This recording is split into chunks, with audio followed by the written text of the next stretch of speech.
Le Togo se prépare pour une élection présidentielle et les choses semblent avoir mal démarré.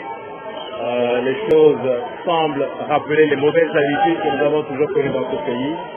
Et pour nous qui sommes de la société civile, au vu de la tension actuelle, au vu de l'atmosphère qui est vraiment électrique, nous pensons qu'il est important que certaines conditions soient remplies pour que le processus électoral se passe au mieux, pour que l'élection se passe au mieux, pour qu'il y ait véritablement la vérité des urnes. C'est le seul moyen d'apaiser la tension et de faire en sorte que la paix revienne au Togo. Le tissu social se déchire et c'est pour cela que nous prenons notre responsabilité aujourd'hui. Nous voulons appeler le pouvoir togolais à répondre à 3 sollicitations qui nous paraissent vraiment nécessaires. D'abord, un bon fichier électoral. Le fichier, on ne sait pas ce qu'il contient, on ne sait pas quel est le corps électoral qui est convoqué. Les révisions sont faites de façon à ce que beaucoup d'électeurs potentiels se retrouvent en marge du fichier. Beaucoup de gens sont découragés. Et nous voulons vraiment que cette fois-ci, les choses se passent au mieux pour que tous les électeurs potentiels se retrouvent, que le fichier soit accessible à tous, pour que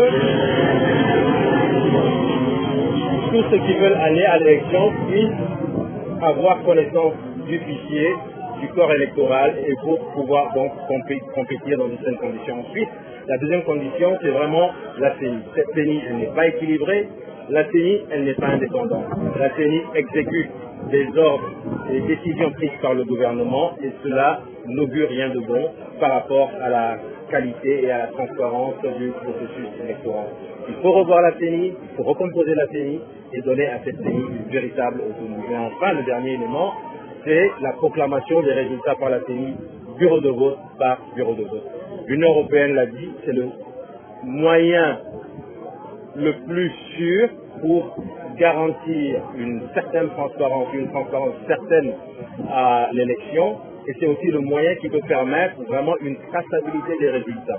Et donc, ce sont les éléments sur lesquels la société civile insiste, sans parti pris, et nous espérons que le gouvernement, s'il désire vraiment que cette fois-ci le jeu soit transparent et qu'il soit intègre, le gouvernement va accéder à cette exigence et permettre un jeu démocratique. Pour le moment, rien ne nous garantit que nous aurons une oreille attentive. Tout ce que nous voulons, c'est que la population togolaise puisse de nouveau s'exprimer. Les lois liberticides ont été prises pour empêcher les citoyens togolais de s'exprimer, mais aujourd'hui, depuis le début de l'année 2019, enfin, nous sommes en mesure de nous retrouver dans les rues de Lomé pour pouvoir manifester. Je crois que c'est déjà un pas, même si nous ne nous retrouvons pas avec les grandes foules que nous avions eues en 2017 et en 2018. C'est déjà un grand pas, c'est le début de quelque chose. Nous allons poursuivre sur la lancée et faire en sorte que, progressivement, les citoyens togolais puissent revenir, ressortir pour marteler vraiment ce qu'ils attendent depuis le changement. Il est clair que la mobilisation, pour le moment, ne répond pas véritablement à nos attentes. Nous savions qu'il était difficile, pour une première, d'avoir beaucoup de monde.